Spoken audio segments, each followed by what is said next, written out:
All hell is breaking loose as Donald Trump cracks under pressure during his disastrous war. The entire world is seeing Donald Trump for how weak he is in China. It's being reported by Bloomberg that Xi Jinping has closely studied Donald Trump and the U.S. war with Iran to learn about the United States' weaknesses, especially as China eyes Taiwan. Officials are saying that China sees a huge advantage right now as the United States shifts its attention and military away from Asia into the Middle East, where Donald Trump has started this never-ending war with Iran, where Iran has showed escalation dominance over Donald Trump. Trump and Netanyahu attacked the South Pars energy facility in Iran. Iran retaliates against Riyadh and Saudi Arabia. Iran retaliates against the Roslafen northern liquefied natural gas facilities in Qatar. And then Donald Trump blinks and Trump's like, I didn't mean that. It was actually Netanyahu who did it. I didn't do anything. Please stop, Iran. Be nice to Qatar. And if you're not nice, I'm going to do some really mean things to you. Let's talk about what's going on in Japan right now. If you go to a gas station in Japan, you'll probably see something like this. Look at this gas station. It says, sorry, out of gasoline because of Donald Trump. This is not photoshopped. That is a real photo. And meanwhile, Prime Minister Takaishi of Japan says that starting today, that they will be providing subsidies to keep the retail price of gasoline at around 170 yen per liter on the national average. Doesn't this remind you of when COVID started out in Asia and then started spreading to the rest of the world? These gas shortages, and I know it's very bad in the United States. I mean, we know how expensive right now gasoline is, like the biggest sudden rise in history. But this is going to start to spread from Asia, and it's going to head to the United States, where soon there's either not going to be enough gasoline, there's going to be shortages, or people are just going to literally not be able to. I know right now it's unaffordable, but soon it's just going to be non-existent. Prime Minister Takaishi talks about emergency measures that they are taking there. Meanwhile, as Donald Trump shows utter weakness, Russia is heading into Cuba. Let me repeat that. Russia is heading into Cuba. And if you're saying, hey, you mean like Cuban Missile Crisis? Wasn't that a big deal? Well, once upon a time, the United States stood up to Russia.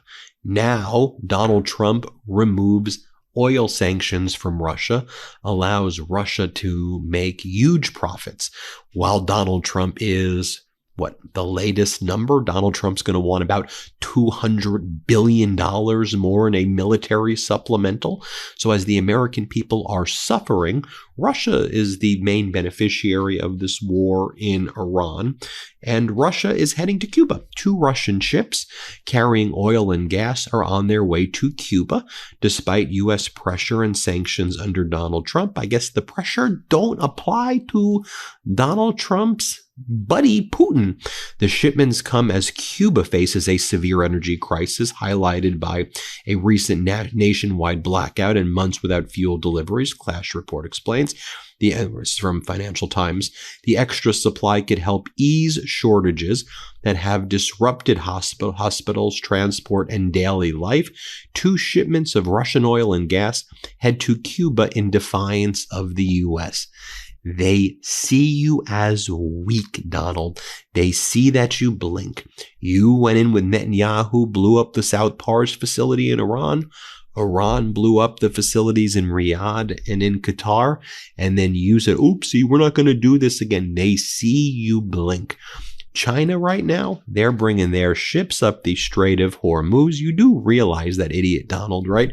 That they're bringing up their ships to the Strait of Hormuz. They're traveling right around the coast. Iran's letting them go through. while China and Russia are helping out Iran with weapons. Like, you do realize that, like, Iran is now getting parts for more Shahed drones from Russia after Iran was providing Russia with Shahed drones, and you are allowing Russia to make more money to help Iran kill Americans and target Americans. But, Donald, that's just, you do you. You take a look. But by the way, so that was your plan in Cuba. Your plan in Cuba was to allow Putin to have more influence there. And by the way, if you think that your buddy Delcy Rodriguez and the Chavistas who are still running Venezuela, if you think that behind your back, you weak, pathetic loser, that they're not talking to Putin, of course Delcy's talking to Putin. Of course she's talking to Xi Jinping.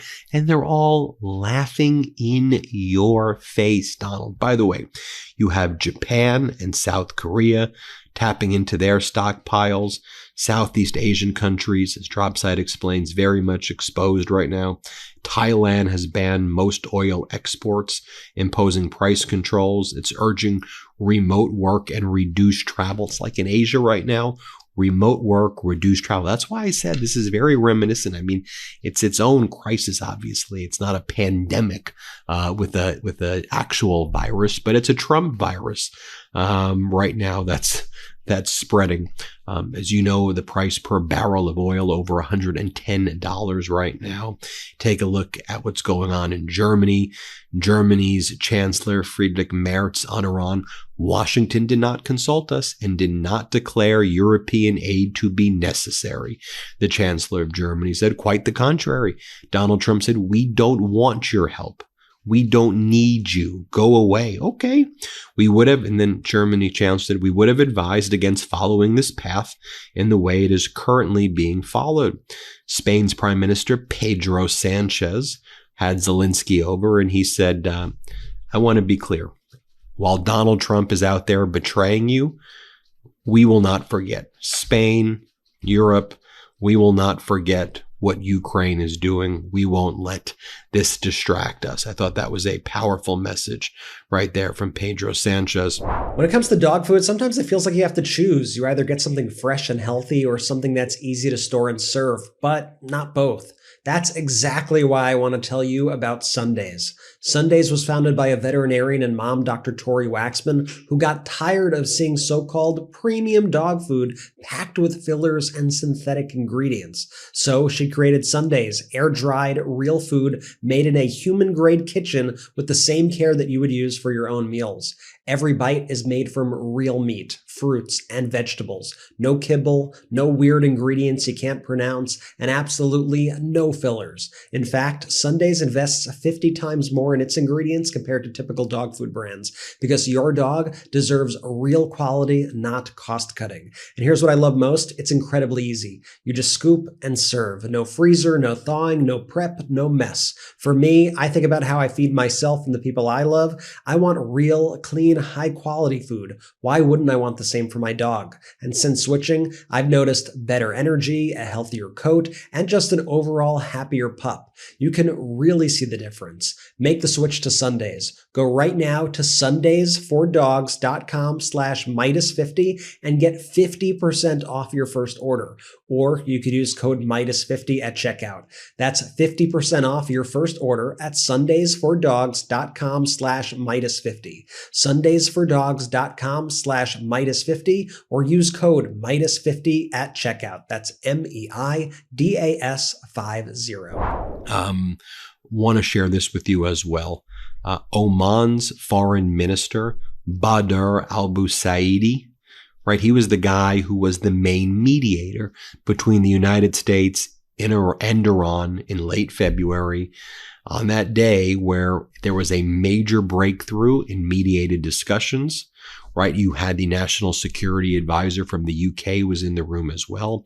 Everybody believed that there was basically a deal that was reached between the United States and Iran, basically pretty close to a deal in principle, where Iran would agree no enrichment of any future ability to build a nuclear weapon.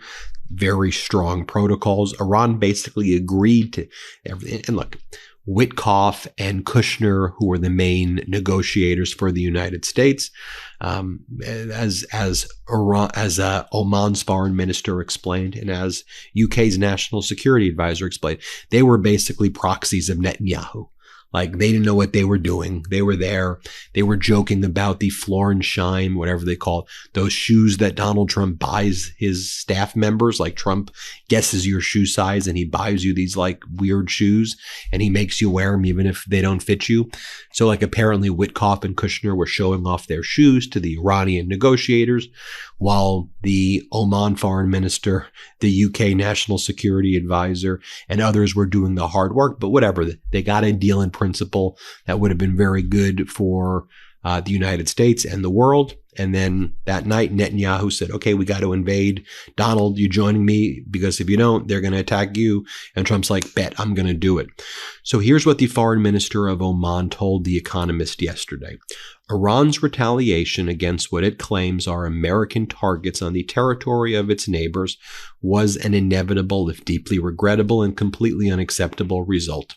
Faced with what both Israel and America described as a war designed to terminate the Islamic Republic, this was probably the only rational option available to the Iranian leadership. The effects of this retaliation are felt most acutely on the southern side of the Gulf, where Arab countries that had placed their trust in American security cooperation now experience that cooperation as an acute vulnerability, threatening their present security and future prosperity. For Gulf states, an economic model in which global sport, tourism, aviation, and technology were to play an important role is now endangered. Plans to become a global hub for data centers may need to be revised. In other words, Donald Trump just turned your Arab nations into his Atlantic City casinos. Literally, he did what he did with the Atlantic City casinos to your nations. By the way, look what he's doing to Vegas as well, as Trump is crippling the tourism industry in the United States. By the way, the guy who I just read, Oman's foreign minister, he was the mediator. He was who the United States picked. And Oman has been hit by Iranian drones, and he's saying, I get it. What do you think? What do you think they're going to do if you threaten to decapitate the regime? They're going to lash out for survival against the other Arab nations. That's why we tried to do a peace deal. He writes, and this is what the Oman foreign minister wrote in The Economist, this is an uncomfortable truth to tell because it involves indicating the extent to which America has lost control of its own foreign policy, but it must be told. And he says, while it will be difficult for Iran to return to dialogue, he goes, that's the only way this resolves. It's not going to be resolved through war. But he goes, how can Iran return to dialogue with an administration that twice switched abruptly from talks to bombing and assassination? So even if you wanted to negotiate with the Trump regime, how do you do it when the Trump regime will use the negotiation to literally try to kill you in a negotiation? He says that America's friends have a responsibility to tell the truth. There are two parties to this war who have nothing to gain from it, he says. In his view, this is what the Oman foreign minister says. This was the doing of Israel's leadership, who persuaded America that Iran had been so weakened by sanctions, internal divisions, and the American-Israeli bombings of its nuclear sites last June that an unconditional surrender would swiftly follow the initial assault and the assassination of the supreme leader. But that's not what happened. And every day, the U.S. and Israel make this thing worse. I just want to be very clear. Look, Iran, the Islamic Republic, led by the Ayatollah, is a terroristic regime, and they are very bad actors. I'm not like saying that they're not. They're very bad actors. But the question is, should we be involved in regime change? Should we be involved in endless wars just because there are regimes that are bad? Is it our job in the United States, while we have Americans suffering, while Americans don't have health care, while Americans can't afford things? Is that what you're going to do? And by doing that, you're making it worse because you're not doing it with any level of understanding of the region. Let's give you an example. Ali Larijani, their national security advisor, was killed 2 days ago by Israel, right? And Israel's like, we got him. We got Larijani. He's the bad guy. Okay, he's a bad guy. But guess who takes his place? Saeed Jalil. You want Ali Larijani or Saeed Jalil?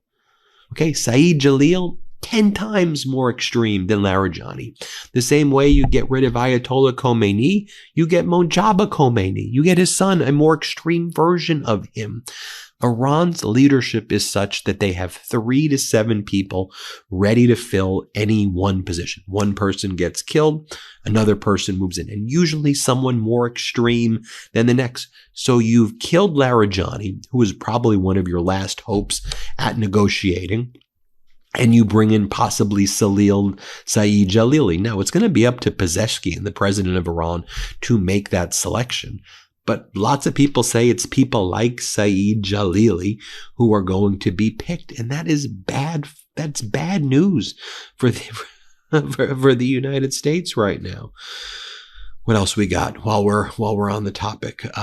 You have the United States talking about bringing in thousands of more troops. Thousands, they're saying. They already brought in 5,000 troops, this Marine Expeditionary Unit that's on their way, heading from Japan. Again, leaving Asia very vulnerable, right?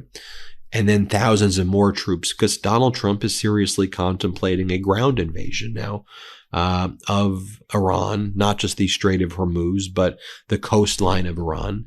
And here's the thing. Donald Trump, Pete Hegseth, this whole crew, they're a bunch of idiots. And I'm saying this, I'm not saying this to be like immature, like they're not intelligent people. Like, these are actual losers who can be easily outmaneuvered. They don't plan, they don't think, they don't know facts. And I'm showing you that the whole world sees it. Look at the mushroom clouds in Saudi Arabia. Look at the mushroom clouds in Qatar. Look at what's happening. And Donald Trump's response is to act like, oh, we didn't have anything to do with the Iranian South Pars strike. Yes, you did. Of course you did. It was you. We know what happened. And then Donald Trump is posting, U.S. allies need to get a grip. Step up and help us in the Strait of Hormuz. Who wants to help you? While you also say you're not afraid of a Vietnam-style ground combat in Iran. You dodged the draft in Vietnam. All hell is breaking loose across the world right now. Donald Trump so utterly pathetic. Tell me what you think. Hit subscribe. Let's get to 7 million subscribers. Thanks everybody for watching. Want to stay plugged in? Become a subscriber to our Substack at MeidasPlus.com. You'll get daily recaps from Ron Filipkowski, ad-free episodes of our podcast, and more exclusive content only available at MeidasPlus.com.